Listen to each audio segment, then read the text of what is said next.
I'm Maureen Conway. I'm the Executive Director of the Economic Opportunities Program here at the Aspen Institute, and I'm delighted to welcome you to our event today, talking about the Good Job Strategy with Zeynep Ton. And I just want to say a couple of remarks before we sort of launch in. This is an event in our Working in America series, and we've been running the Working in America series for a little over a year now, looking at a variety of different issues affecting working Americans today, particularly lower income working Americans. And we've been discussing public policies, private practices, and new ideas for thinking about sort of how we can improve opportunities for people who are struggling in today's economy, of which there are far too many. We'd like to thank the Ford Foundation, the Charles Stewart Mott Foundation, and the Surdna Foundation. Glad to see someone from the Surdna Foundation here today for their support of this conversation series. I'm just going to start by introducing Zeynep, because I'm so happy to have her here talking about this new book. So Zeynep is a associate adjunct professor at the Sloan School of Management at MIT. She's an operations professor. She's come and talked with us before, and she's just a wonderful person to sort of explain all the business operations and make it really interesting. And she's won awards for excellence in teaching, unsurprisingly, at both Harvard, where she taught before she moved over to the Sloan School. I also want to mention that if you haven't gotten a chance to pick up a copy, the books are on sale in the lobby, and we'll hopefully have a couple of minutes at the end if you would like to have them signed. Let's see, anything else? Oh yes, please silence your phones if you haven't done that already. But we will be tweeting. And I don't have the Twitter tag down, so Matt, you have to remind me. It's hashtag talk good jobs. Hashtag talk good jobs, thank you. Okay. All right, great. So with all of the logistics, I think that's everything. I will go ahead and start. And Zeynep, so in addition to your busy professional life, you have 4 young children and a busy personal life. So writing a book is a big undertaking. And so what were your hopes, expectations, goals for the book, and why did you kind of take this on at this time? First, Maureen, thank you so much for having me. Sure. As you said, this is my second time at Aspen. The first time was great, and I'm delighted to be back. So thank you for having me. And my inspiration for writing the book was actually the message that I wanted to convey, because I think it's a very important message that needs to be heard, and also the potential impact of that message. So those were my two big inspirations for this book. So the message is that in just one sentence, even in highly competitive industries like low-cost retail, it is possible to treat your employees well, pay them good wages, and make a lot of money at the same time. So how surprising. so this is the message, and it's an important message given where we are in the economy. As most people here would know, many of the jobs that are created are low-wage jobs. One of my colleagues at MIT, Paul Osterman, estimates that almost 25% of working adults in the United States has a job that's below the poverty threshold for a family of 4. In this economy, the message is a very important one. Right. And I wrote, and the potential impact, so I wrote it for multiple audiences. So one was for those people who want to offer good jobs, those entrepreneurs, managers, executives who want to offer good jobs, but they think that it's just not possible in their industry because controlling costs is so important. Right. So I wanted to show them how investing in their employees can reduce costs and improve profits if it's done right. So that was one of the hopes. And then the other one was for people who say, well, it's nice for companies to offer good jobs, but that's not the purpose of a company. The purpose of a corporation is to maximize profits and deliver the greatest value to their shareholders. So I want to show that the companies that I studied are not charities. They're not doing this because they want to give away money. They're highly successful companies. So they found this to be the most sustainable way to generate the best returns for their investors. And I wanted those skeptical audience to be conveyed by this message. So that's what inspired me to take on this project. Great. Excellent. So I think it'd be helpful because you go through in the book. There's sort of it's not just a matter of making the job better. There's these practices that kind of work together in making this all kind of work to make it successful for the company, successful for the consumer, successful for the worker. So can you sort of just kind of give an overview of what you saw as those sort of 4 essential practices and how they work together? Absolutely. As you mentioned, Maureen, the good job strategy is not just about paying employees more, but it's about operational excellence.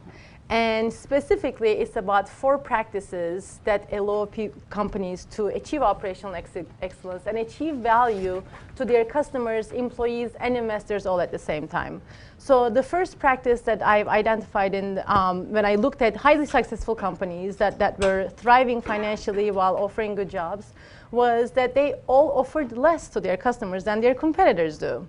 So if you go to a typical supermarket, you're going to see about 40,000 different products. If you go to a Mercadona store, which is, I know you won't go to because it's in Spain, but if you go to a Trader Joe's store, if you go to a Mercadona store, there are only about 8,000 products. Trader Joe's carries about 4,000 products. So all these companies I've studied carry fewer products than their competitors do. And carrying fewer products makes the job easier, faster, more accurate for the employee. It can improve profits because it really lowers costs for the companies. And it can generate great customer service for customers while allowing them to have low prices. So so it works for employees, customers, and investors all at the same time. So offer less is the first one of my choices. The second one is standardize and empower. So many low-cost companies tend to standardize everything and give their employees no decision rights. So it doesn't matter whether Joe performs a task or Mark performs a task; they're interchangeable, and and they're not making any decisions.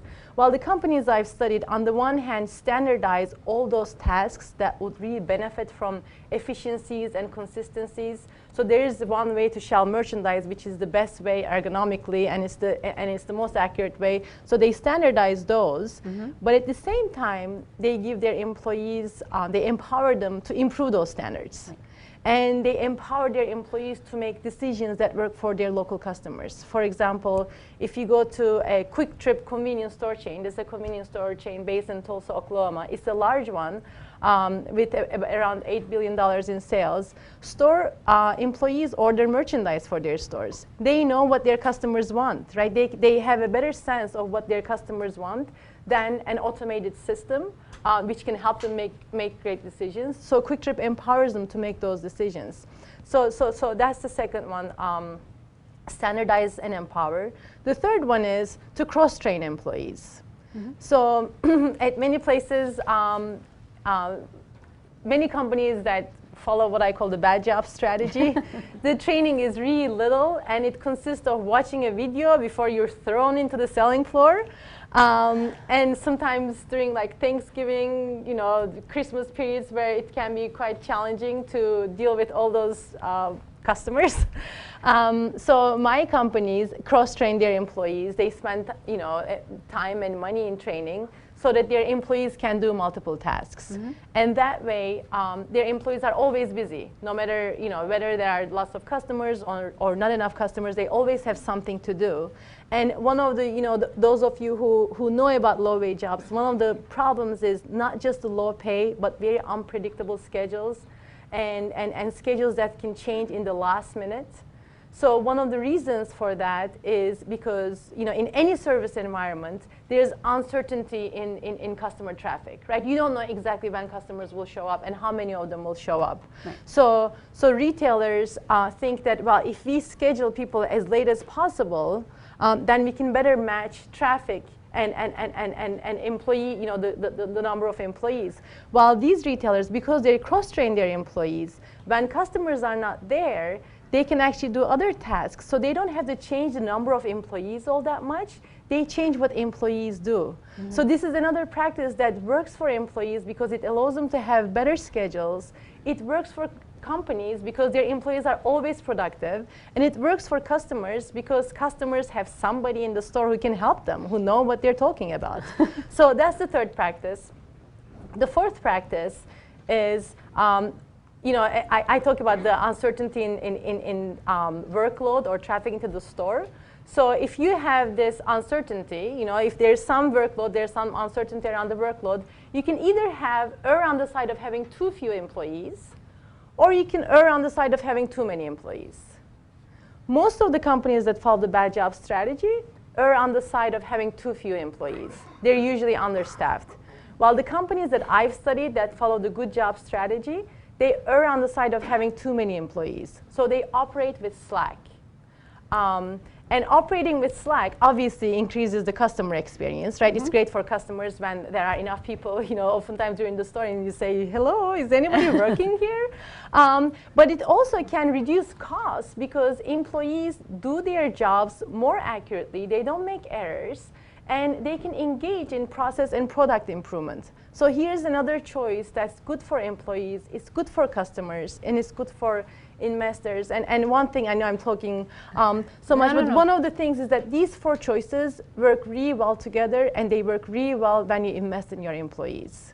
Yeah. So you can offer fewer products to your customers if your employees are knowledgeable about the products and they can talk to customers about the products.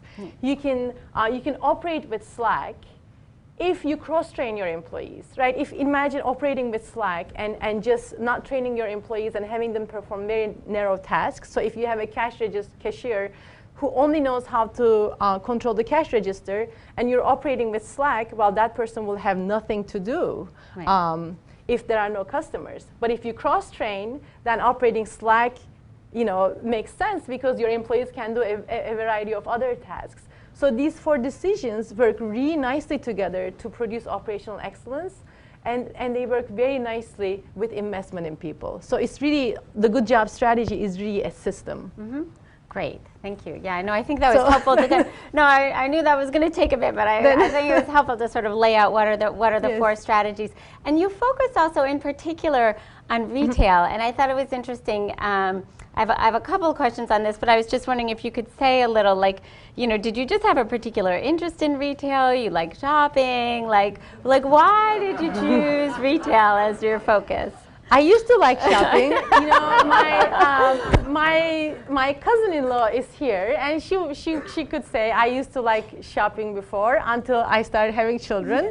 Now I have no time for shopping. It really changed his experience. But when I was a doctoral student, the advisor that I was working with was studying retail, and he said, "Would you like to study retail?" We had this big project, and with very promising results. And our fascination was retailers collect all these data. Remember, I'm an operations management person.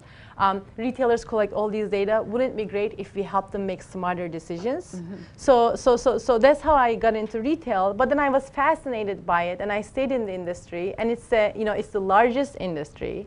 It's the largest, it provides jobs to millions of people. Mm-hmm. So I kept staying in this industry because of the size, its impact, and it's the classic example of an industry that provides bad jobs. Right. So studying this problem in this industry, and then I thought, you know, if I could show, looking at low-cost retail, and I want to emphasize that I didn't study retailers that charge their customers more for the products that they buy. I looked at retailers that offer low prices to their customers.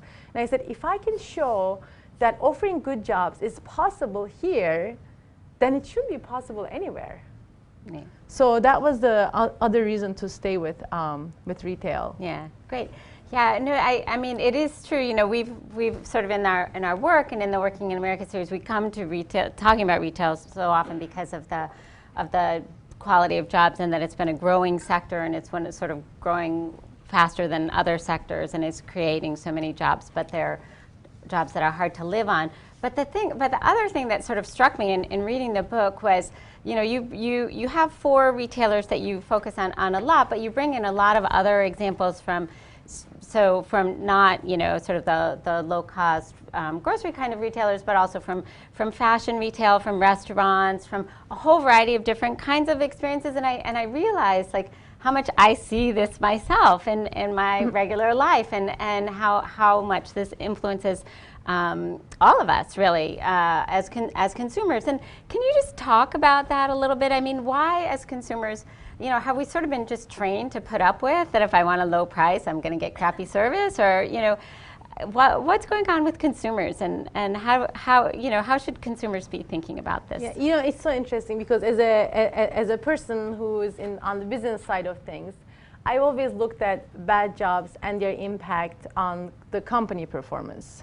So one of the things, I'll just do it, I'll answer your question.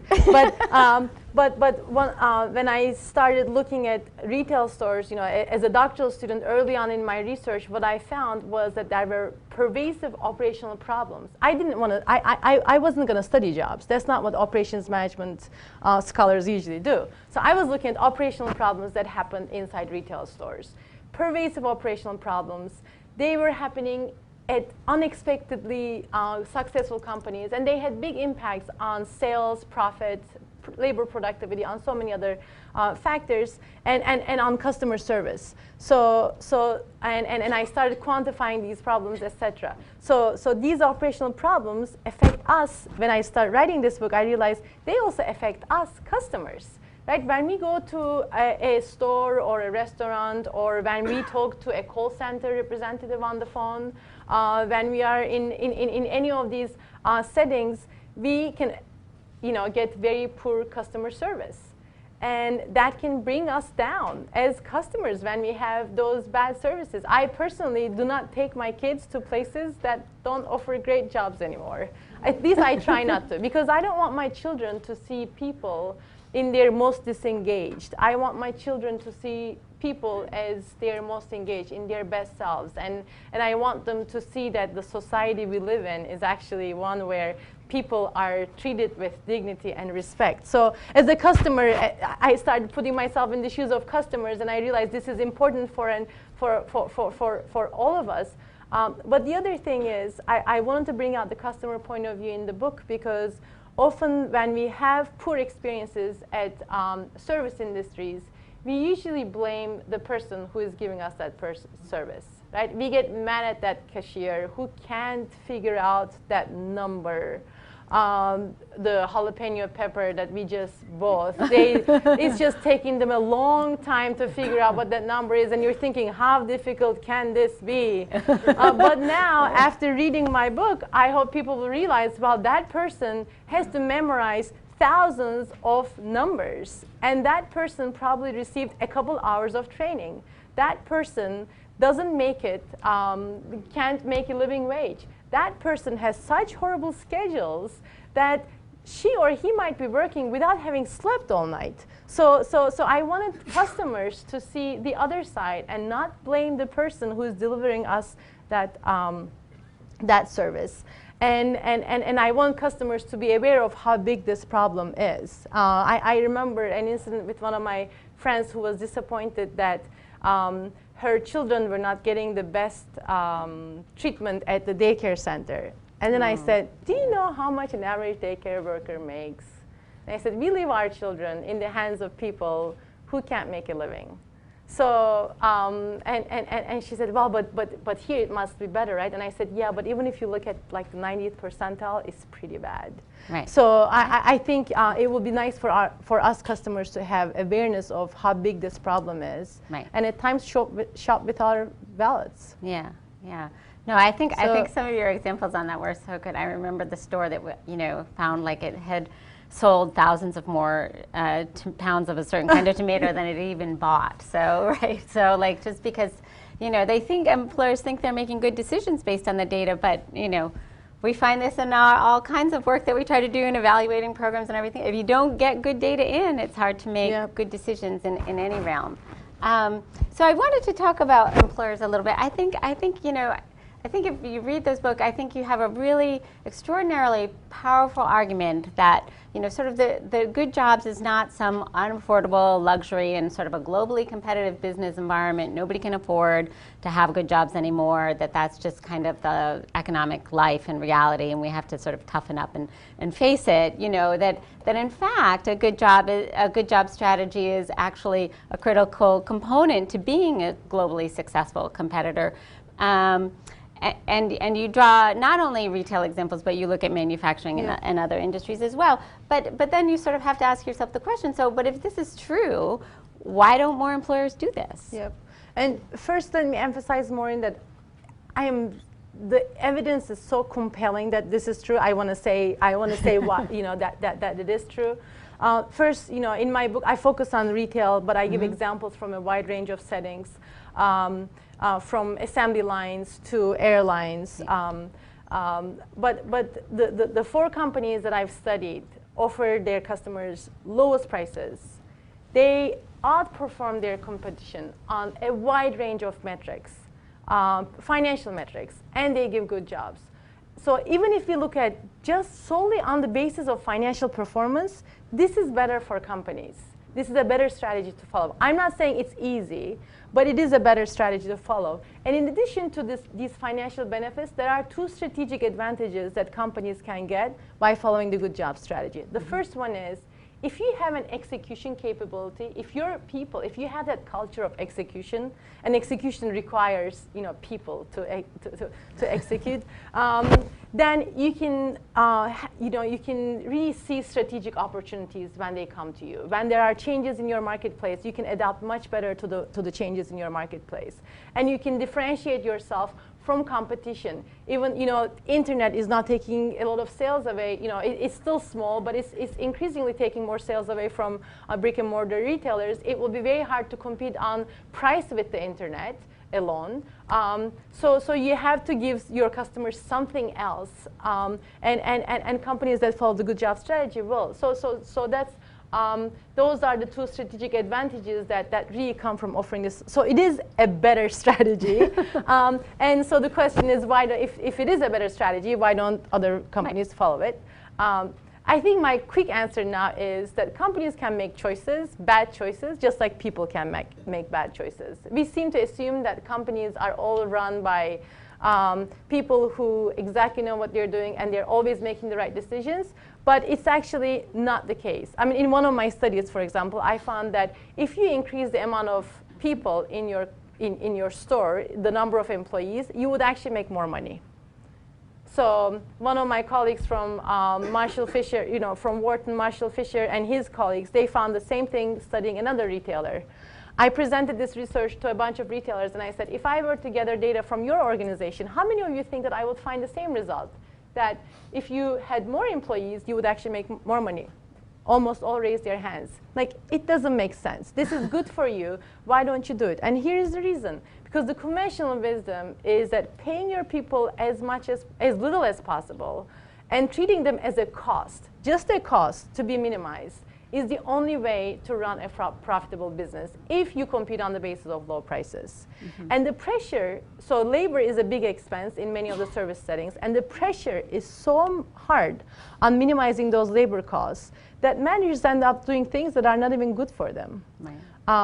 And the other, this is not to promote my book, but the other thing is that I think the good job strategy is not an easy strategy to follow. Right. There are so many different components that have to work together to produce this strategy. It's not just paying people more. And I don't think that people had a blueprint for how to do this. So, right. so I'm hoping that this book will help them get there. And finally, I tell this to my students always now. I say, achieving excellence is always harder than achieving mediocrity. And I say, I hope you didn't come to MIT Sloan to shoot for mediocrity. You can make money by following the bad job strategy. You can make money by even providing horrible customer service.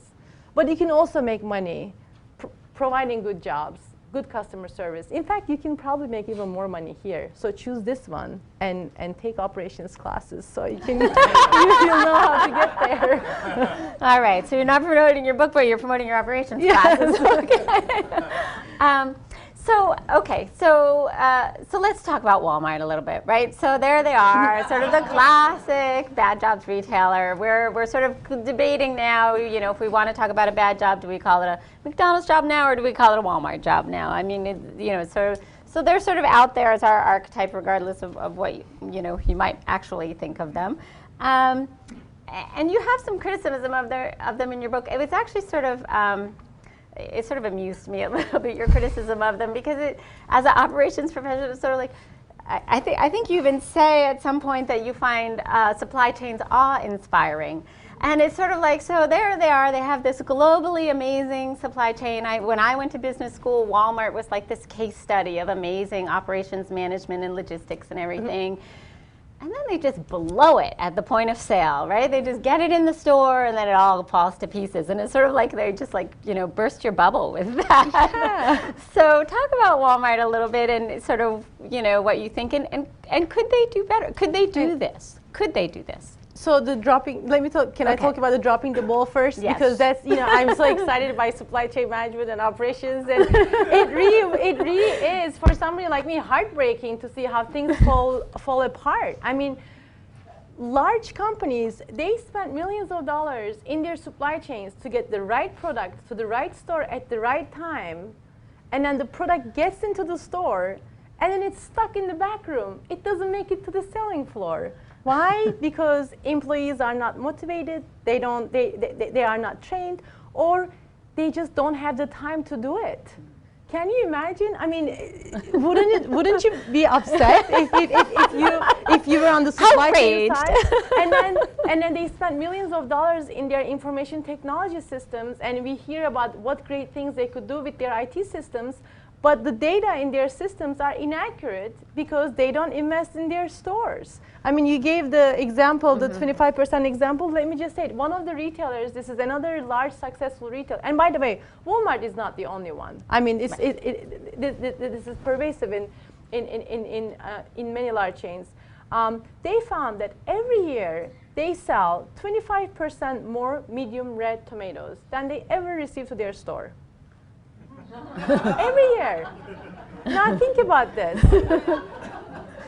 Because their stores have so many different types of tomatoes. So when you have a checkout person who received 3 hours of training, that person has no idea if this is a Roma tomato or a beefsteak tomato or whatever other types of Campari or whatever tomato it is. So she or he puts, oftentimes she, medium red tomato, whatever type of tomato it is. So there you go, your inventory data is now inaccurate. So problems like these we were seeing in very large successful companies that are operationally supposedly excellent. Right. So I think, yeah, so even the large companies had these problems, and that's what attracted me to study this problem. But there's no reason why these large companies could not change. Right? There's no reason. I mean, they have to make different choices, right? It's not just about paying your employees more. So they need to make different choices. But these choices work very well together, and these choices offer excellence to both customers, investors, and employees. And I don't see why some companies cannot make those choices. Okay. So you mentioned investors. So if we're on the sort of corporate villain front, why don't we just move over to Wall Street and talk about, is this, so because one of the things is, and one can see this in the business press sometimes, sort of this pressure to kind of lower costs, and are you paying your employee right? So, and what analysts might say about somebody's operations, is the pressure from Wall Street, is that a significant factor in sort of keeping companies from moving in this direction? Yeah, I mean, I've studied 4 model retailers. 3 of them are private companies, and 1 of them is a public company. One of the private companies I've studied, Quick Trip, they have a bunch of values. So one of their values is to remain private because they don't want to have the short-term pressure from Wall Street. So absolutely, there is pressure from Wall Street for producing short-term results. In fact, Costco, my only model retailer that is a public company, Jim Sinegal, who was the CEO for many years, the co-founder, has had this pressure. And there were times where Costco missed their earnings targets, and the street penalized them. There was one time where their price went down by 18%. And Jim Sinegal said, I don't care. The analyst said, it's better to be an employee at Costco than to be a shareholder. And Jim Sinegal's response, I mean, I'm not quoting him, but pretty much was, I don't care. I'm not going to reduce the wages. I'm not going to reduce what I do for my employees, because we're in this for the long term. So there is absolutely more pressure. it's not to say it can't be done. I don't want companies to use this as an excuse, Right. because it can be done. There are companies that show that it can be done, but there absolutely is pressure from investors to produce short-term results. And that's why I think as we think about what we can do, we need to educate the investor community. We need investors to take more operations classes, but we need to educate the investor community about how to understand how companies' operations work, so they don't ask them to do decisions that hurt the company's performance in the long term. Yeah. So if I'm a company and I'm sort of been in this bad job strategy kind of, going along, but I read your book and I think, okay, I'd like to start. What would maybe I'm publicly traded, maybe I'm privately held, but what would you say? What is the start? Because you sort of have these 4 practices. Do I have to do everything all at once? Can I start with one and then do the next? What would you say is sort of how do I get from here to there, kind of? I think the most important is, and I'm going to respond to this based on what I saw at Mercadona, because one of my model retailers did not used to be a good job strategy company. It used to offer bad jobs. It used to be just like any other supermarket chain. But then in early 90s, they changed their practice, and they decided to become a good job strategy company. So change is possible, but I think the most important thing to do first is to make the commitment. The commitment has to come from the top, and you have to make a long-term commitment to the strategy. The reason Mercadona was able to pull it off was because its president was so compelled that this was the right way to operate. And he had to change because foreign competition was going to take away a lot of market share from them. But once you make the commitment, you kind of have to put these 4 choices, I think, at the same time. At the same time. Because if you start with let's say you start with just offering less, right? If you start offering fewer products to your customers, but change nothing else, your customers will see that you're not offering them the same level of service anymore, and it's not like your employees are engaging them or they're not cross-trained. So it has to be done together. So is that kind of what happened like with JCPenney when they tried to get rid of promotions, but their customers were a little confused by that? Yeah, I didn't study JCPenney, okay. But they, probably sort of like that. Okay. So let's shift and talk about the workers a little bit, because you've interviewed a lot of workers at these, and I wanted to ask you a couple of questions about sort of what you've observed in terms of the workforce at these different kinds of organizations. But first, are there just particular stories of some of the workers that you've talked to that really kind of stand out for you in terms of this work and how they think about it? Yeah, there are good stories and there are bad stories. Should I start with the bad one? Maybe I'll start with the bad one so we can end on a high note. Okay. But the bad, there are 2 workers that really stand out when I think about the bad stories. And one of them is actually, I start my book talking about her, Janet. And she works for a large retailer. It was her 7th year when I interviewed her. And she started around $8 an hour. And she was doing a really good job, so she got several promotions. But after 7 years, she was making $11.60 an hour. She's a full-time hourly manager. But even though she's a full-time hourly manager, her schedule changes all the time from week to week. And she never gets to work 40 hours a week. So she receives her schedule just a few weeks before, and the schedule changes so much, and there are times where she's asked to work until 9 p.m. at night, and the next morning she's supposed to show up at work at 5 a.m. After 7 years and being promoted many times, she's making $22,000 a year with this schedule, and she can't hold on to a second job. She told me, every time I get a second job, I can't keep it because of my schedules. And Janet is not just any employee. She manages dozens of people. She is in charge of a portion of the cash registers. She is in charge of the cart pushers. And she is in charge of money order centers that this company has. So she has, she does lots of things. And for that, one of the other things she told me, what disappointed her so much was she tries to do a good job, but she fails in front of the customers every day. She says there are times where, I have a quote from her in my book where, I have people, customers on the line, and they're so angry at me because there are lots of cash registers, but only a few of them that are manned. The others are empty, and they're mad at me because I can't get people to help them. And she said, but the store is so understaffed. And there are people who can help, but they're shelving merchandise, and if I ask them to help, then they're going to be behind their shelving tasks, and they're going to get into trouble. So it's just the bad job problem from not just the low wages, but not just the bad schedules, but inability to do a good job is what really struck me. Another young woman that I interviewed, she said, when I got my job, I was so excited because I was a cash person, and I thought, I'm the last person that the customer sees. So I can make a difference. Like if I treat the customers nicely, they could leave a good impression.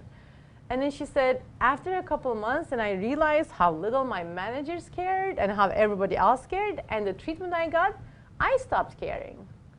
So those were some of the examples, the bad examples. But then my good example, I mean, there are some people who worked at Quick Trip. Quick Trip is a convenience store chain with gas stations. I mean, who thinks about that as a good place to work, right? But employees there, when I asked them, what do you get excited about? What makes you engage in your work? And they mentioned the good pay. I mean, they have the good pay, etc. But they said, because we make a difference for our customers. I'm like, really? Their mission is to make their customers happy. Working at a convenience store chain, part of the job is cleaning the bathrooms, cleaning the gas pumps. But they see their job as something so much bigger than this. And I remember the very first conversation that I had with the CEO of Quick Trip. And I'm usually, when I have the conversations with higher level managers, I'm a little bit skeptical about what they tell me. Because usually they'll tell you something, and then the people, the frontline employees will tell you something different. But here, there was such a big connect, which was so impressive. But one of the first things he said to me was, he said, look, nobody comes to a convenience store as a happy person. You either need gas or you need drinks, or like you come in a bad mood.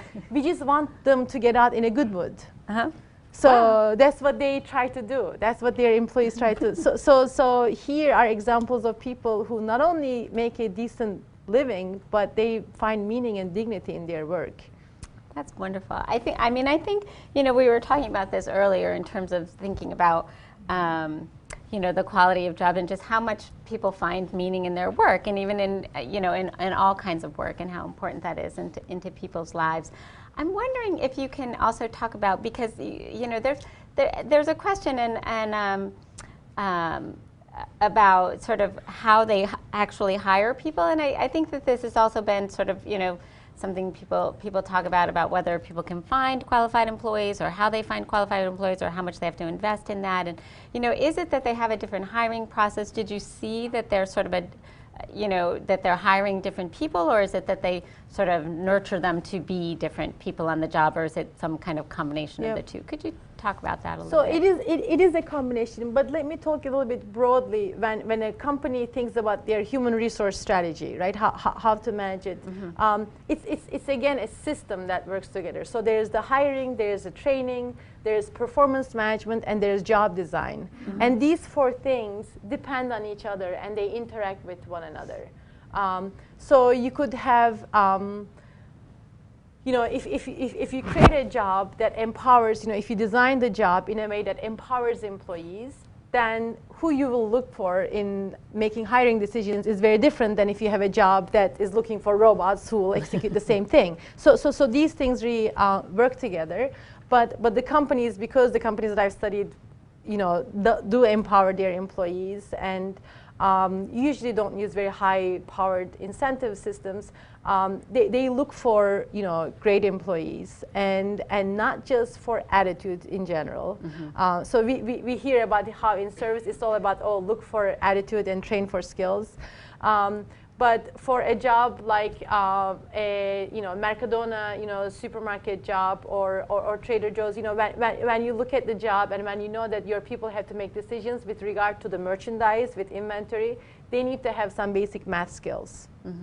So when Quick Trip or Mercadona, when they do their hiring, they're looking for people who actually can add and subtract and multiply. I mean, it's not, they don't do a calculus test, but they do look for people with math skills. They do look for people who have a capacity for hard work, because this is very hard work. It may not be obvious from somebody looking at this industry from outside, but it is really hard work, both physically and mentally, because you're managing thousands of products, you're managing lots of promotions, you're managing customers, you're on your feet all day long, and you have to make small decisions all the time. So they are looking for people with the capacity of hard work, good ethics, and for attitude too, because they are talking to. But once they have these employees, these companies also invest in their training. One of my examples, again, I'm going back to Quick Trip, is that they have a very strict training program. It's about a week, I think. I can't remember the exact number of hours, even for a part-time employee. And then they have a test after their training program. And not everybody passes this test. Right. In fact, it's around 75% of employees who pass this test after training. So they've hired them for a week, and then they test them, and so that's a pretty big investment. That's a big investment. But then once they are in, they stay with them for a long time. Yep. So, yeah. So I do a lot of work, and I know a number of people in this room do a lot of work with organizations that try to help people prepare for jobs and hopefully help people prepare for good jobs. And what would you say, sort of in terms of what you see, how you see people hiring for good jobs?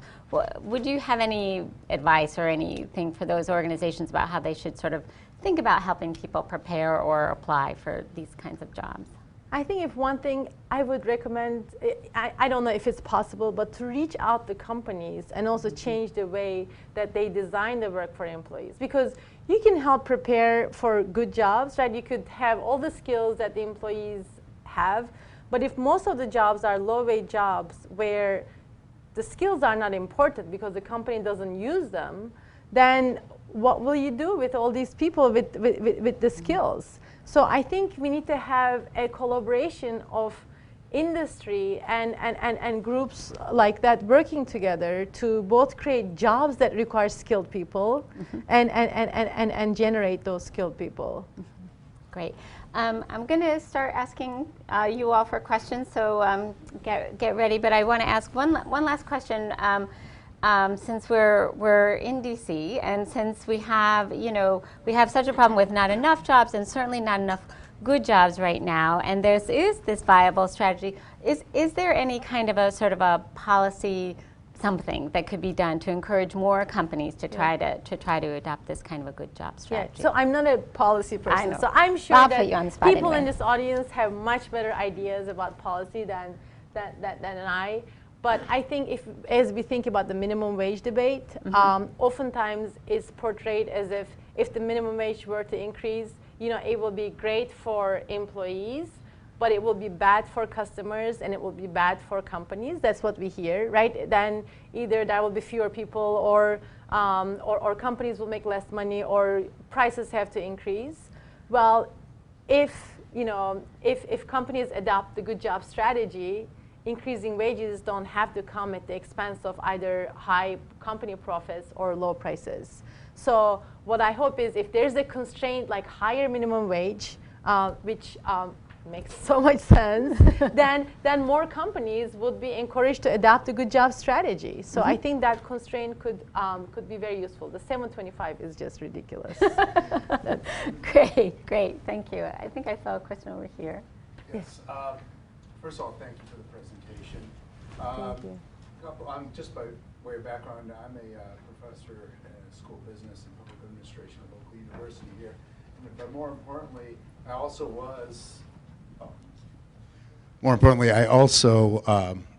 owned and operated a small retail operation in fast food. So I kind of see both aspects of it, and I agree with everything you said. However, there is a particular issue when we talk about smaller retails, particularly in fast food. And when I tell people, retail, particularly involving food, is the hardest business you could possibly go into, because there's so many variables you got to manage, and the default strategy tends to be cost cutting as opposed to product and service differentiation. So, and this is particularly for the smaller retailers, the mom and pops. I'm talking about the mom and pops. I feel what you say, well, I think what you say applies, it's more easily adaptable to the larger retailers where they have the scale.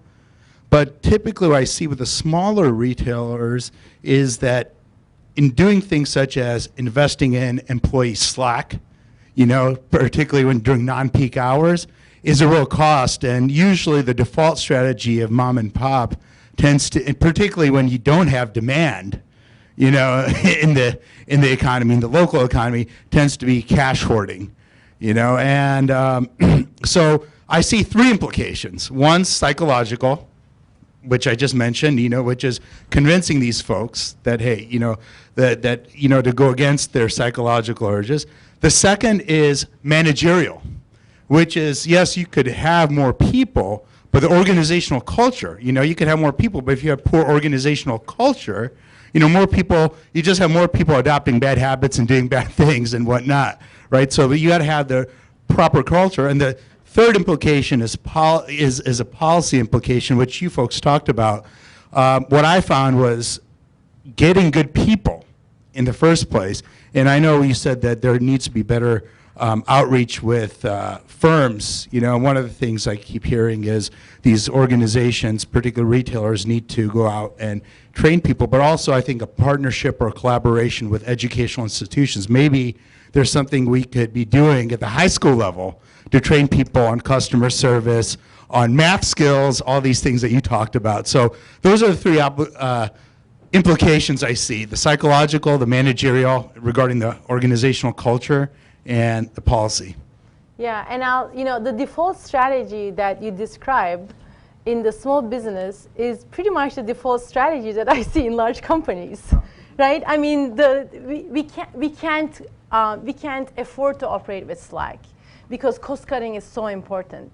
So in the book, I talk about how you can operate with Slack to cut costs. If you cross-train your employees, right? If you offer fewer products.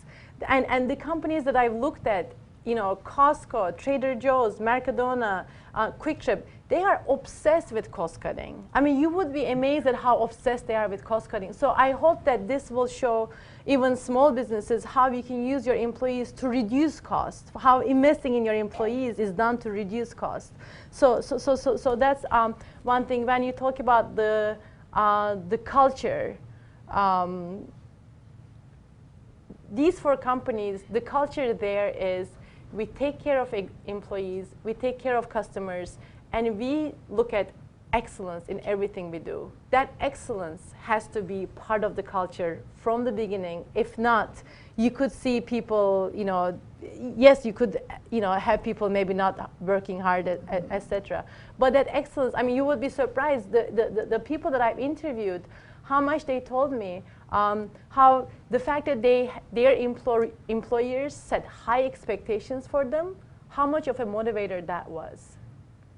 Most people want to go to work to do a good job, right? Most people want to do a good job. So if you can create a culture of excellence from the beginning, and it's easier to do it from the beginning than changing it, I think you could pursue the strategy. Okay, Bert?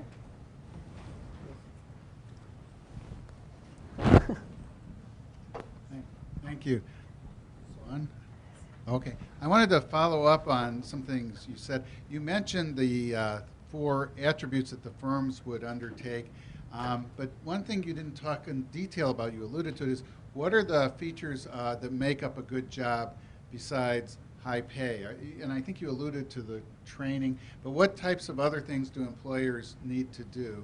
And then along with that, do firms either fall into a good job, bad job category, or are there sort of mediocre jobs and in-between jobs too? Yeah, I mean, the good jobs, the way I look at it is, you know, decent wages, right, to be able to get by, more predictable schedules, and opportunity to do well and to succeed and grow. And it's not just the way you look at the job, but it's also these 4 practices that allow the jobs to be a good job. For example, offer less, right? If you offer fewer products, it's much easier for your employees to be familiar with them and to help the customer. That improves their job satisfaction.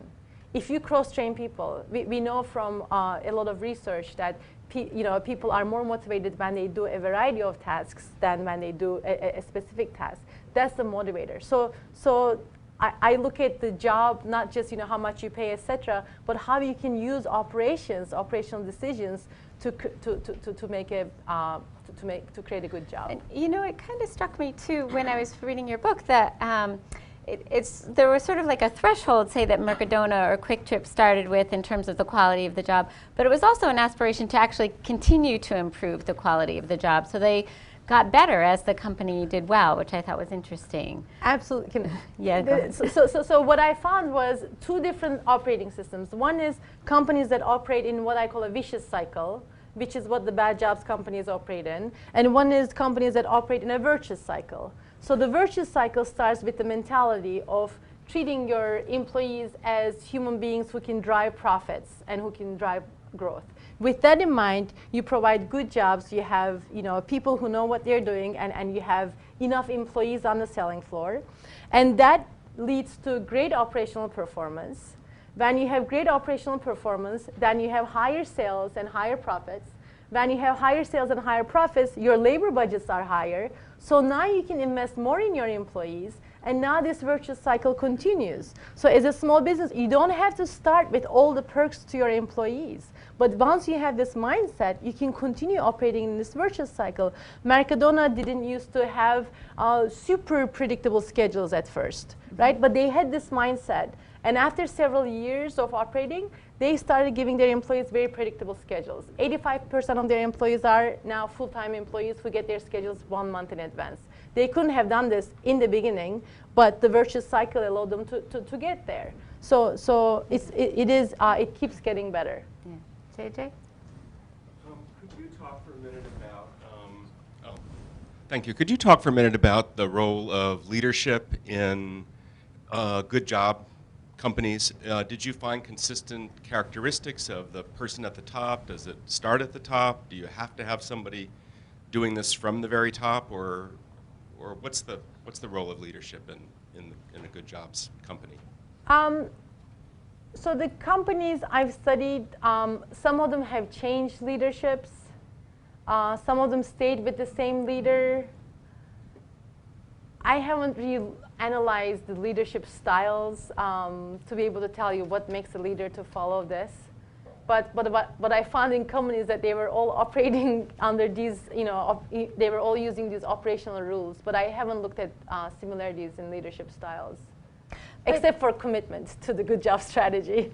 Yeah, I was going to say, though, that you do comment about the values, kind of, that they bring to it a little bit. I don't know if you want to talk about that a little bit. So the values, so they have very clear values, right? The things about, we take care of customers, we take care of employees, we look at excellence in everything we do. And they stick to their values 100% of the time. And whether this comes from the current leader or the previous leader, so it might come from different places. But these companies stick to their values not 90% of the time, not 95% of the time, but 100% of the time.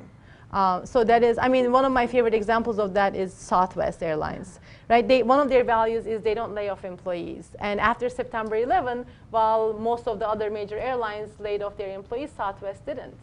And they stuck to those values. But at the end, they were able to reduce costs in different ways. They were able to enter different markets. And they're the only airline who was able to be profitable 40 years in a row. Yeah. So sticking to values 100% of the time allows you to innovate in ways that you wouldn't otherwise. Great. Yeah.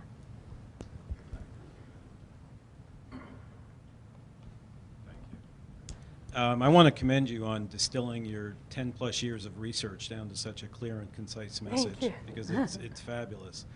My question is regarding union versus non-union retailers, and if you've done any study on them, if you see any distinctions or significant differences between union and non-union in their operations. I haven't. There are so few unions. I have not looked at that. I haven't seen that. Costco has a percentage, that's union. Yeah. So I was kind of curious about the big box model. So one of the elements of your model is having fewer products, and market segments have gone in the opposite direction, hardware being a good example. So is it possible to do a good job strategy, with a big box model, which by definition almost is having a broad, very large number of items that you're having to keep track of? So would you consider Costco a big box retailer?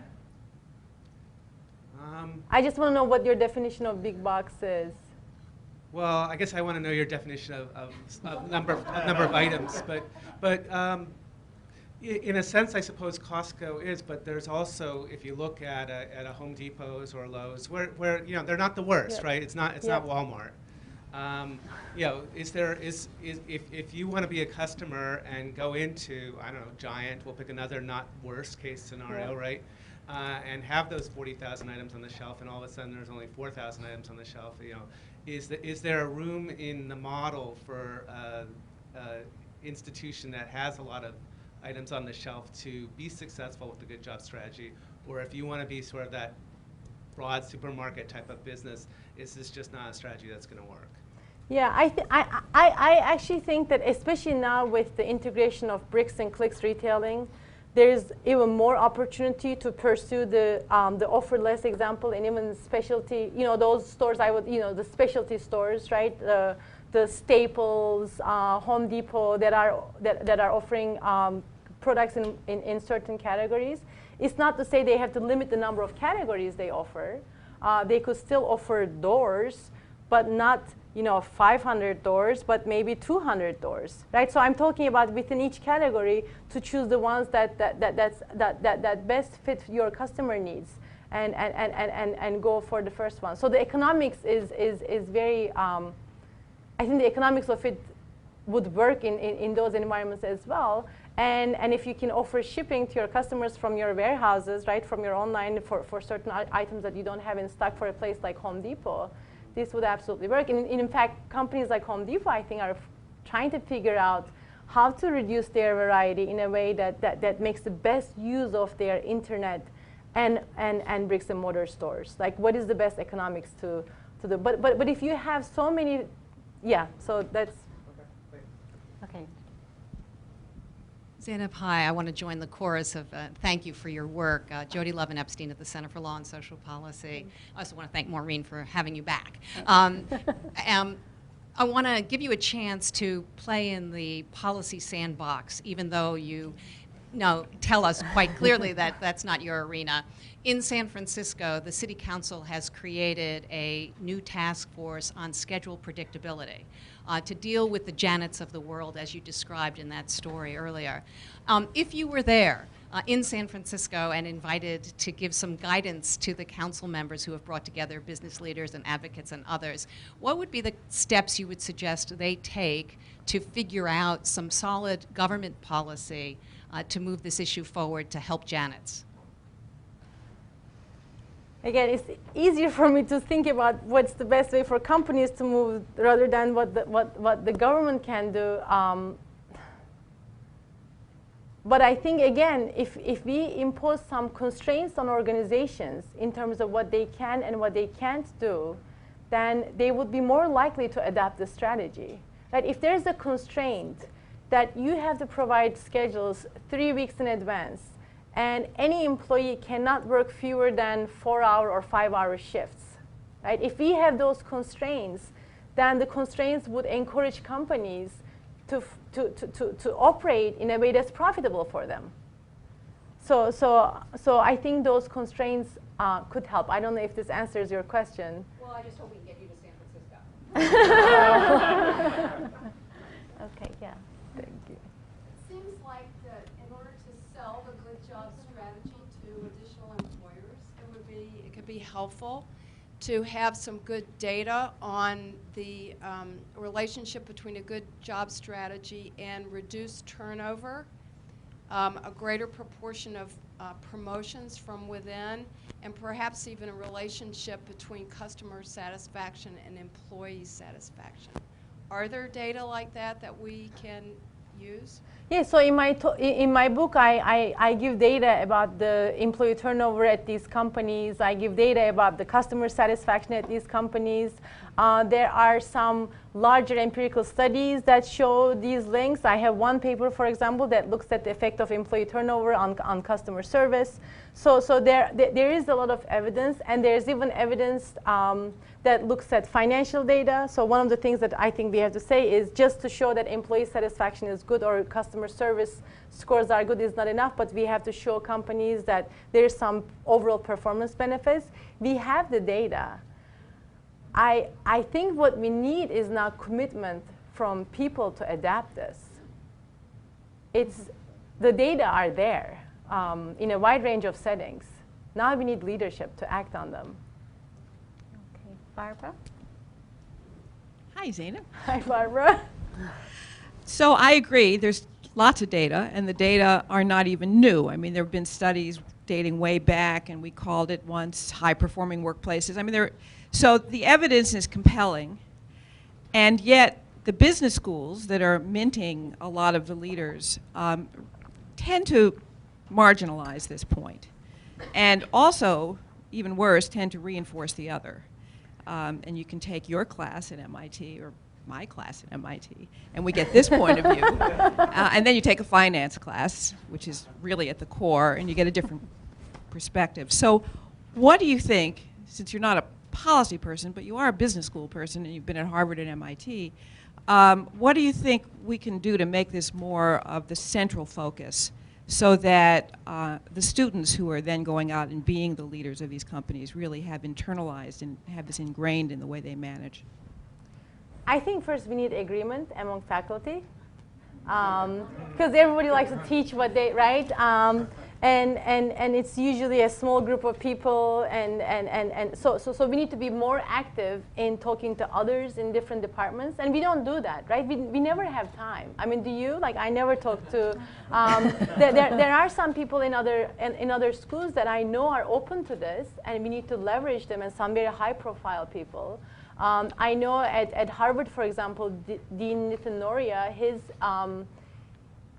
he thinks about businesses. You know, the mission of the school is to educate leaders who make a difference in the world. The mission of our school is the same. It's not to educate leaders who will make money, right? It's to create great things for the society. And I think the other thing is we need to emphasize it in a broad range of classes. I mean, we're not doing a good job.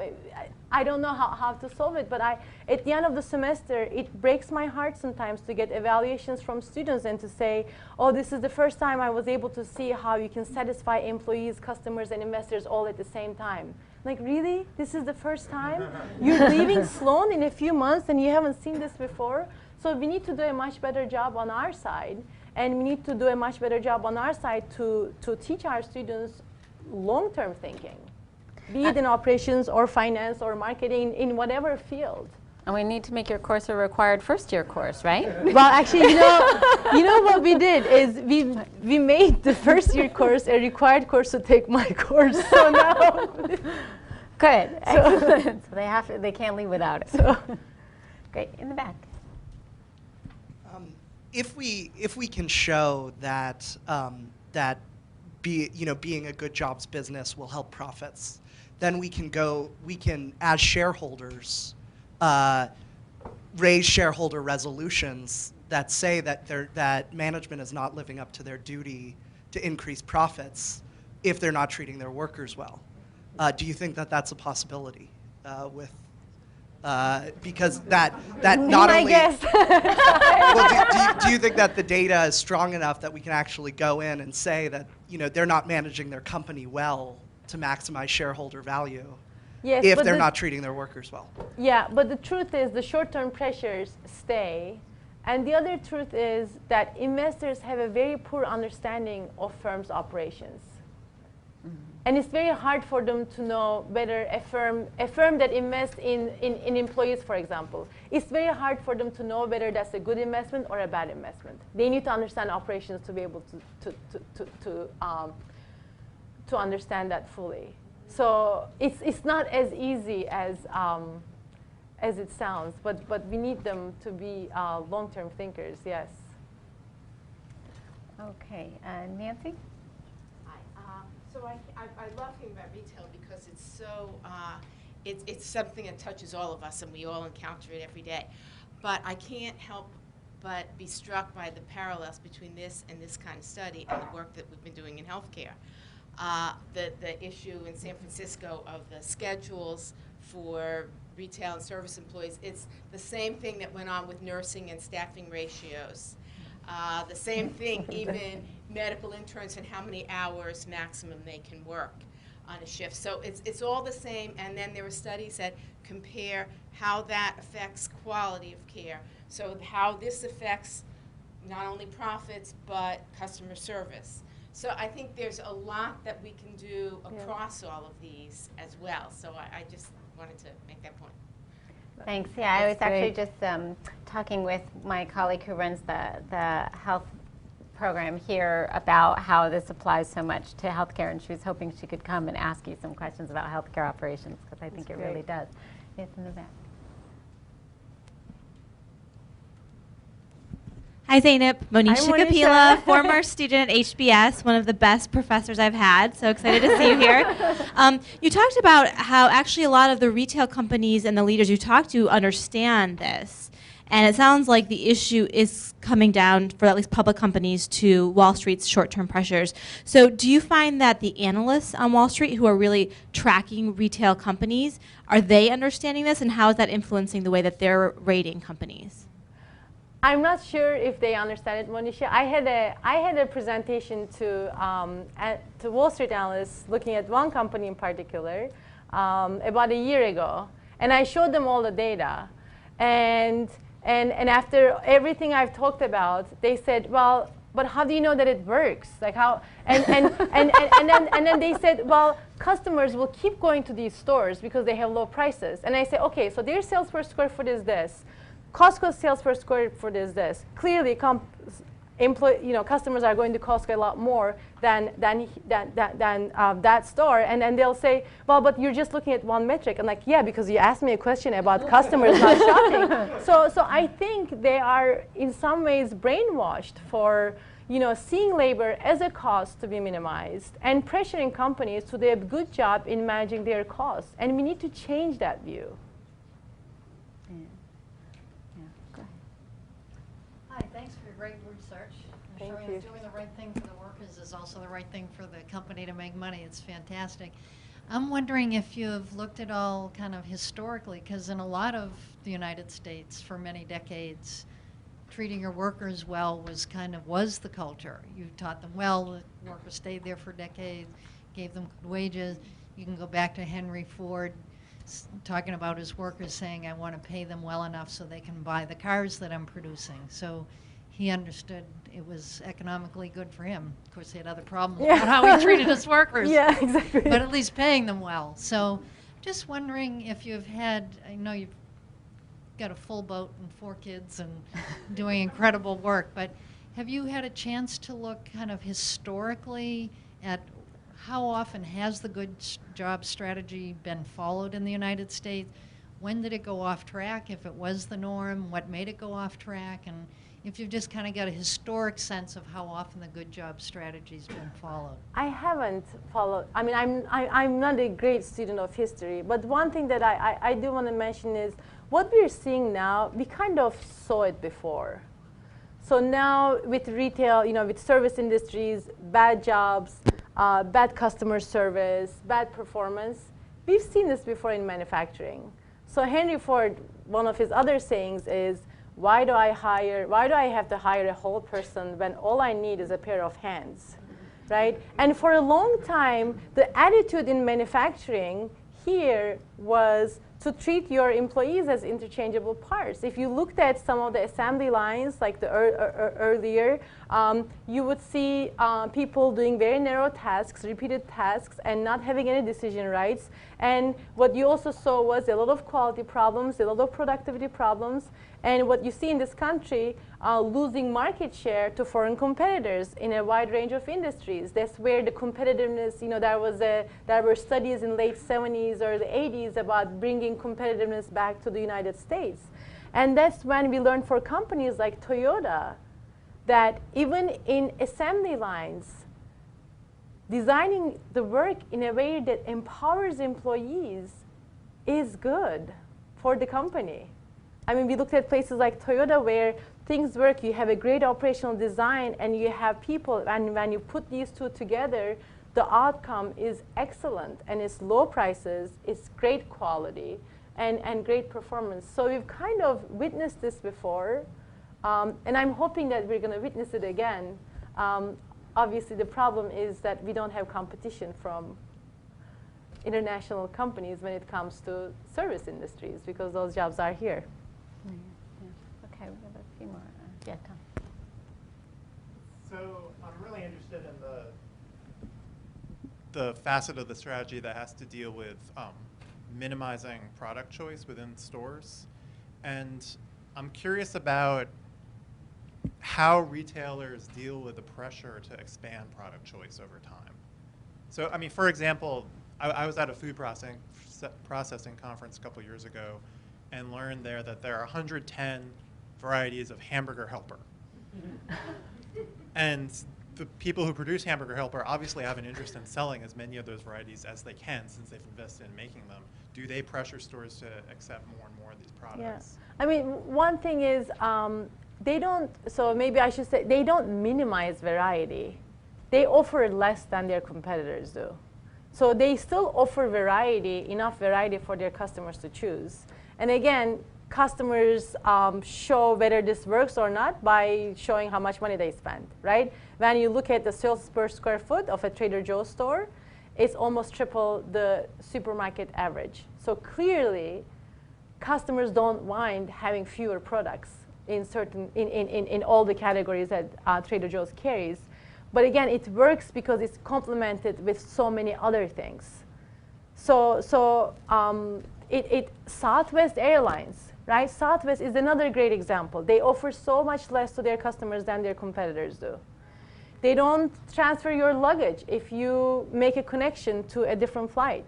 They don't offer you meals. They don't offer you business class, first class. They offer less to their because they compete on the basis of low cost, but they invest in their people, so their people can compensate for the less that they offer. So I think in any industry you can make the case that, well, there's pressure to offer more, but if your strategy is low cost, you need to make choices, and offering less tends to be a good choice when it's complemented with other things. Southwest is starting to look like a luxury airline these days, so. But after the, I have to say, I mean, after the merger, and we'll see what happens. But you had this example, I think, on this product variety thing. So personally, like, I think it's a service actually that there's only one kind of soy sauce at Trader Joe's. Like, how many do I need? But you had this example in your book about toothpaste. I was wondering if you just want to say, because also about like all the varieties, and you just. When it's again like this alludes to the fact that it's not minimizing choice for customers, but offering the right choice. There are 364 types of toothpaste. Toothpaste comes in so many different forms. It comes in different shapes. Toothpaste comes in, there are different flavors. There's cinnamon, different mint flavors. Toothpaste has lots of different functions like tartar control, whitening, fresh breath. Even in the whitening category, when you look at one particular brand, there are so many choices, and you wonder, is this what real customers want? Is this what they need? Or are we just coming up with new products just for the sake of having new products? In fact, almost, the statistic might be slightly wrong, but about almost 90% of new product introductions fail. As an operations person, this is a whole bunch of waste that can be eliminated. Yeah, that's good. Okay, we have time for a couple more questions, so I think I'm just going to take 1, 2, 3 all in a row, and then we can just answer them. As a person who is presently unemployed with a broad background and who would be enthusiastic about working in an inspirational, for an inspirational employer, could you just list off a few more places that would be good? Not a lot, just a few. All right, so that's 1. We're going to take 2, and back in the corner there. You're assuming that I'm going to remember all this? Yeah. Three of the model companies that you talked about are US-based ones, and one is in Spain. I was wondering if you could say something about the different contexts within which they're operating and how that affected their ability to adopt this good job strategy. And is the Spanish company an outlier in the way that the US ones are, or is it such a globalized economy that it just doesn't matter?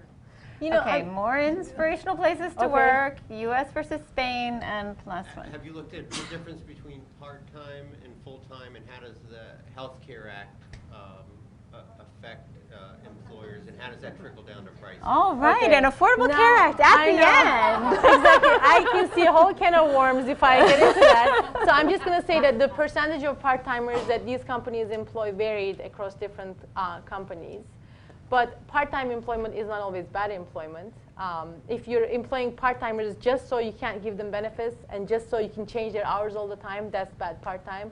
But if you're also offering part-time employees for those who need the part-time work and to manage against traffic variability, that could be good part-time. I'm just not going to get into the healthcare because that's a huge big issue. The one about Spain versus United States, the four companies I've analyzed are actually all so different in operating in different contexts, right? There's usually, when I talk about them, there is usually an excuse. Like if I talk about Costco, people will say, well, they have a different business model. That's why they succeed. Or if I talk about Quick Trip, they say, well, they were originated in Tulsa, Oklahoma. People are nicer there. So if I talk about Trader Joe's, they're like, oh, it's the products. It's because of the products. Or if I say Mercadona, like it's because they're in Spain. Well, there are other companies in Spain, but they're not good job strategy followers. So they come from a variety of different places. Their sizes differ, where their headquarters are differ, their products differ. But they all follow the same strategy. They all invest in their employees. They all complement that investment with those four operational choices. And that's what makes them do what they're able to do, which is deliver value to investors, customers, and employees all at the same time. And about the places, I'll write you an email. All right, great. Please join me in thanking Zeynep for being with us here today.